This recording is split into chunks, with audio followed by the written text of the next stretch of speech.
Puis-je présenter mon épouse? Chérie, voici frère Leroy et Paul Cobb de Los Angeles en Californie. Très heureuse de vous avoir dans notre maison, frère Cobb. Frère Branham, dans vos deux grandes campagnes de Los Angeles, au Calvary Temple, nous avons remarqué que le Seigneur Jésus-Christ a travaillé avec vous d'une façon tout à fait spéciale, avec ses merveilleux dons, le discernement des esprits, des cœurs des hommes, aussi bien que les maladies du corps et les signes et miracles. Nous voudrions, frère Branham, en entendre davantage au sujet de ce ministère unique que le Seigneur vous a donné. Très bien, frère Cobb. Commençons depuis le début.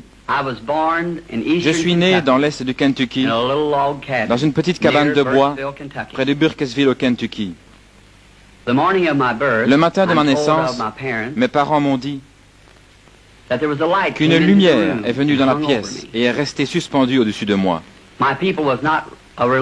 Les gens de ma famille n'étaient pas très religieux. Ils n'allaient pas à l'église. Bien sûr, cela a causé pas mal de troubles parmi eux. Cela m'a suivi tous les jours de ma vie. Récemment, ils en ont pris une photo dans le monde scientifique, comme c'est montré ici. Vous êtes probablement familier avec cette photo.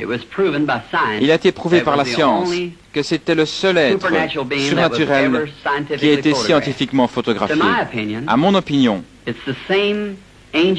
le même ange de Dieu qui a suivi les enfants d'Israël d'Égypte en Palestine. Vous savez en tant qu'érudit vous-même que l'ange de l'Alliance n'était nul autre que notre Seigneur Jésus-Christ. Et ici sur la terre, manifesté dans la chair, il n'a pas proclamé être quelqu'un de grand. Il a dit le Fils ne peut rien faire, à moins que le Père ne lui montre.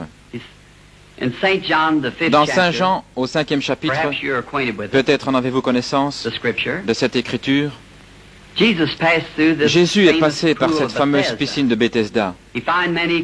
Il a trouvé beaucoup d'infirmes là, des aveugles, des estropiés et paralysés, attendant le mouvement de l'eau. Il est étrange qu'il ait seulement exercé son ministère envers une seule personne. Mais si vous remarquez, il savait où se trouvait cette personne. Le Père lui avait montré. Il a guéri celui-ci. Peut-être n'était-il pas estropié. Il était simplement couché sur une palette. Mais Jésus l'a guéri. Ensuite, plus loin dans le chapitre, nous trouvons au verset 19 qu'il était interrogé par les Juifs. Peut-être serait-il interrogé aujourd'hui. Pourquoi Dieu, passant dans un endroit où se trouvaient tous ces gens paralysés, estropiés et aveugles, et ne les guérit-il pas tous? Mais ici, je cite ces paroles. Il a dit, en vérité, je vous le dis, le Fils ne peut rien faire de lui-même, si ce n'est ce qu'il voit faire au Père. Ceci, le Fils le fait pareillement. C'est pourquoi, selon ses propres mots, son ministère était basé sur des visions de son Père. Il n'est pas étrange alors que son ministère s'accomplisse comme il l'a promis à ses disciples. Les choses que je fais, vous les ferez aussi, et même de plus grandes, car je m'en vais vers mon Père. Il a dit encore un peu de temps et le monde ne me verra plus. Mais vous me verrez, car je serai avec vous et même en vous jusqu'à la fin du monde. Jésus-Christ, le même hier, aujourd'hui et éternellement.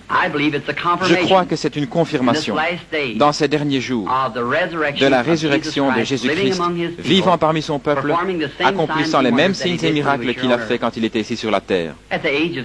À l'âge de 7 ans, nous avons déménagé du Kentucky en Indiana, sur la route un peu plus haut d'où nous habitons maintenant. Nous allions chercher notre eau à l'époque d'un puits situé dans un bloc de la cité derrière la vieille maison de campagne. Un bel après-midi de septembre, en revenant de la pompe avec de l'eau, il y avait un grand peuplier imposant qui se trouvait à mi-chemin entre la pompe et la maison. En passant là, il y a un tourbillon de vent dans l'arbre. Ce que nous appelons ici un tourbillon de vent. Eh bien, ce n'était rien d'étrange pour cette époque de l'année dans cette région du pays, mais cela restait dans l'arbre, cela ne partait pas. Je me suis arrêté pour voir ce que c'était, et une voix me parla, disant, « Ne fume jamais, ni ne bois ou souille ton corps en aucune manière, car il y aura un travail pour toi à accomplir quand tu seras plus âgé. » Effrayé, Ce n'est pas un mot à utiliser. J'ai couru rapidement à la maison, disant à ma mère qu'un homme m'avait parlé d'un arbre. Eh bien, elle pensa que j'étais nerveux et elle me mit au lit. Mais à partir de là, des visions commencèrent à venir. Et quand cela vient sur moi, cela produit une vision. Je peux alors dire aux gens ce qui ne va pas avec eux, ce qu'ils doivent faire dans la vie et le péché qu'ils gardent dans leur vie. À l'âge de 37 ans, un soir, je priais dans ma chambre. Quand je suis relevé, j'ai remarqué qu'il y avait une lumière sur le sol. Et en regardant pour voir d'où cela venait d'en haut. La colonne de feu se tenait juste en haut. Elle projetait une lumière sur le sol. J'entendis quelqu'un s'approcher. Je regardais qui venait dans la chambre. Un homme entra dans cette lumière. Une figure humaine. Il devait peser environ 100 kilos. Il avait des cheveux foncés jusqu'à ses épaules, un teint olive, il était pieds nus. Bien sûr, j'étais effrayé. Il me dit, ne crains pas. Dès que j'entendis cette voix, j'ai su que c'était la même voix qui m'avait toujours parlé. Mais c'était la première fois que je le voyais sous une forme humaine. Il dit, je suis envoyé de la présence de Dieu pour te dire que tu dois prier pour des gens malades. De grands signes et prodiges suivront ton ministère. Tu prieras pour des rois et des monarques, etc. Je lui ai dit que j'étais un homme pauvre, que je n'avais pas d'instruction, que je ne serais pas capable de faire ce travail. Il a dit, comme Moïse a reçu 2 signes de la confirmation de son ministère, que je recevrais 2 signes. L'un serait de prier pour les malades, les miracles, et l'autre serait de connaître les secrets même du cœur des gens. Je lui ai dit que j'avais prié à ce sujet, que les gens m'avaient dit que c'était du diable, le ministère. Il fit référence à de nombreuses écritures, comme Philippe, trouvant Nathanaël et Nathanaël venant vers Jésus. Lorsque Jésus lui a dit où il se trouvait, quand il était sous l'arbre, lorsque Nathanaël l'a trouvé. Et beaucoup d'autres écritures, comme la femme au puits, comment ses péchés lui furent révélés.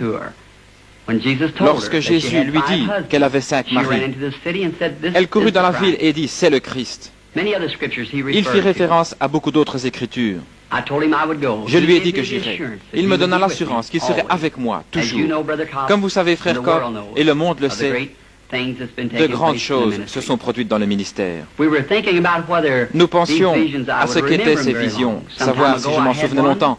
Il y a quelque temps, j'en ai une. Il y a 14 ans, pour être exact, d'un petit garçon mort sur le côté de la route, touché par une voiture et tué. Il devait être ressuscité des morts. Eh bien, j'en ai parlé à tout le monde.